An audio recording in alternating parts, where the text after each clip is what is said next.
What does luxury mean to you? This is one question that luxury brands are constantly asking. And to win the hearts of their target markets, they have to understand what luxury means to their consumers.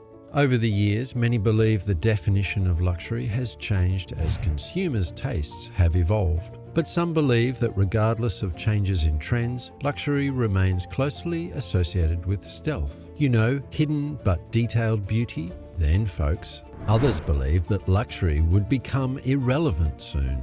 Now, for fashion and luxury enthusiasts like us, we are wondering, what will luxury really look like in 2023?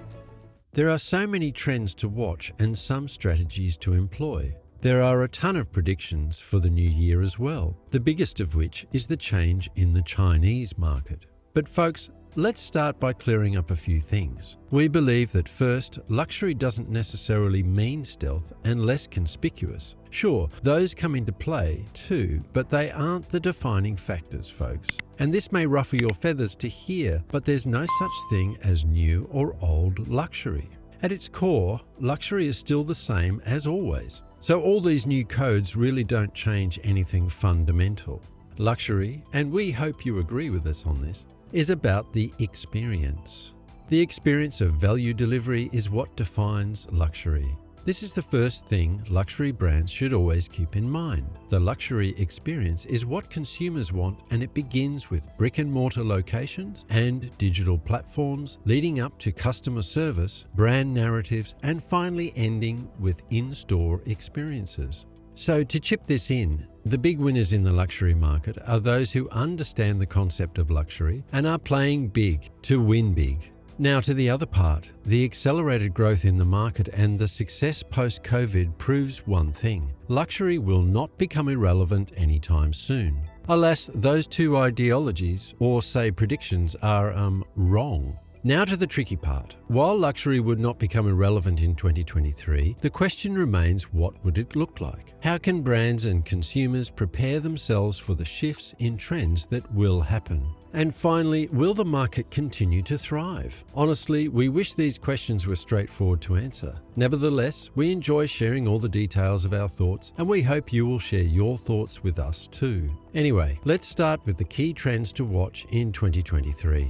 The first thing we'd like to talk about is luxury in the metaverse. We all know what the metaverse is about, or at least we've heard of it. Now here's the exciting thing we learned. Luxury is just one sector that has found the metaverse to be an exciting area of study recently. However, a Statista poll of respondents' metaverse readiness in August 2022 found that luxury brands performed poorly. At 18 on the index out of a possible 100, Gucci, Louis Vuitton and Burberry were the top 3 brands. What does this imply for high-end retailers then? Well, if you are a luxury brand, the best thing to do is to start planning your metaverse strategy as a luxury brand. You would need to profit from an untapped market, break into a new frontier for luxury, and be 10 steps ahead of your competitors. However, what this means for consumers is simply the provision of a new way to experience and explore luxury. Speaking of consumers, who would they be in 2023? Millennials and Gen Z, folks. They are sure to outnumber baby boomers as the primary clientele of luxury stores. As predicted, millennials and members of the next generation are becoming increasingly visible in the luxury retail sector.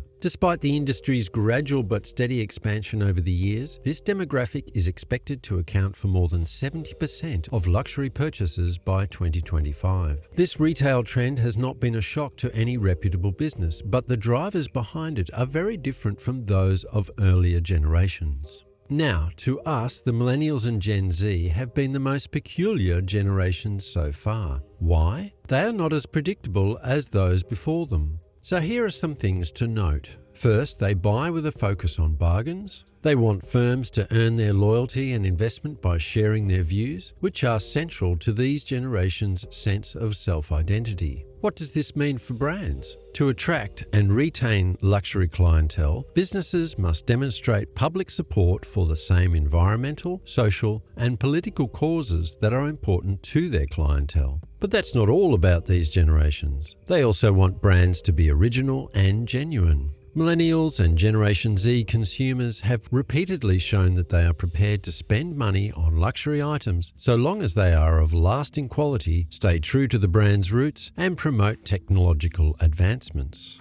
Over 78% of affluent buyers say they are more likely to buy from a company that is dedicated to innovation. You see, they are multi-channel consumers that expect to interact with brands in a variety of ways. They are persuaded to make 70% of their luxury purchases online, but ultimately make 75% of their purchases in physical stores. Therefore, luxury businesses must provide a consistent, enjoyable experience for customers across all touchpoints, including online and in-store shopping. Now, this is interesting because one of the most essential luxury fashion trends for firms to take advantage of is taking full responsibility for the customer's journey, from their initial contact through to their final purchase.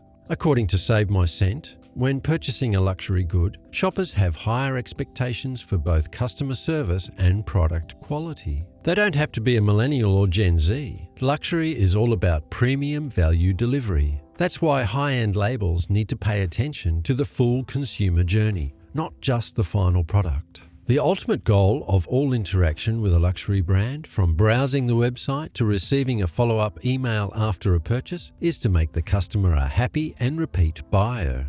That being said, we believe that in 2023, the secondary market for luxury items will explode. Newsflash, the resale notion, which was first popularized by companies like Patagonia, is now widely accepted in the luxury retail industry, although it was originally seen as detracting from brand image. This sector is projected to increase from $36 billion to over $60 billion during the next 3 years, with many high-end retailers taking note due to rising consumer interest in sustainable alternatives to fast fashion. Kering's recent investment in Vestiaire Collective and Neiman Marcus Group's investment in Fashionphile are two examples of large luxury players joining the resale sector. However, folks, some companies are handling resales in-house and marketing them to clients as an added value. In terms of carbon emissions, the effect is substantial and quantifiable. Per sale emissions are reduced by an estimated 40 to 80% depending on the product, which can contribute positively to a brand's sustainability goals. Luxury brands can help retain a classic image with consumers by keeping a close eye on product authenticity through tight management of the process. They can do this either internally or through data sharing relationships with third-party vendors. Now, remember that the demographic that would be making the top purchases are the millennials and Gen Z. These guys don't just buy the product, but the process too. Anyway, this service provides what's most important to affluent shoppers: easier access to the classic quality and genuineness they look for in their favorite brands. 65% of customers buy resale as an alternative to the wastefulness of fast fashion because of the lower hurdles to entry, the opportunity for customer-driven identity construction, and the provision of another option for consumers to live their beliefs. Do you see how everything is making sense? But, as we hinted earlier, the biggest prediction for the year 2023 is about the Chinese market. As it turns out, the Chinese market may not be as safe bet as it always was. So here's the thing: 20% of the global market for personal luxury goods was purchased in China in 2016. And by 2025, the country was projected to overtake both North America and Europe as the leading market. But here's where it gets, shaky. Yes, shaky or sad. Anyway, luxury brands anticipated a strong resurgence after the lifting of COVID limitations, similar to what was observed in the United States and Europe, and made adjustments to their financials and inventory purchases accordingly. However, the recovery has not occurred yet. In particular, President Xi Jinping's Common Prosperity Doctrine has the potential to drastically modify Chinese consumer habits and further slow any possible luxury rebound, making it of great importance to overseas luxury firms. Unveiled in the latter half of 2021 to reduce income inequality in China, Common Prosperity introduced several goals that minimize the importance of material possessions, discourage Chinese citizens from participating in the global consumer economy, and encourage domestic consumption of Chinese manufactured goods. So the Chinese government is enforcing a lot of these policies with harsh crackdowns and other forms of coercion. Therefore, the development of global luxury brands in China is threatened by social forces and direct government action. Consumers' willingness and capacity to purchase have been further hampered by the lockdowns in key Chinese markets. Coupled with ongoing problems in the global supply chain, these two developments cast doubt on the much-touted recovery of China's luxury sector. This won't be nearly as spectacular as was originally anticipated. Of course, selling off assets in China is not a good idea, but luxury brands would be prudent to wait before making any further investments in the Chinese consumer segment. So let us know, do you have any predictions of your own?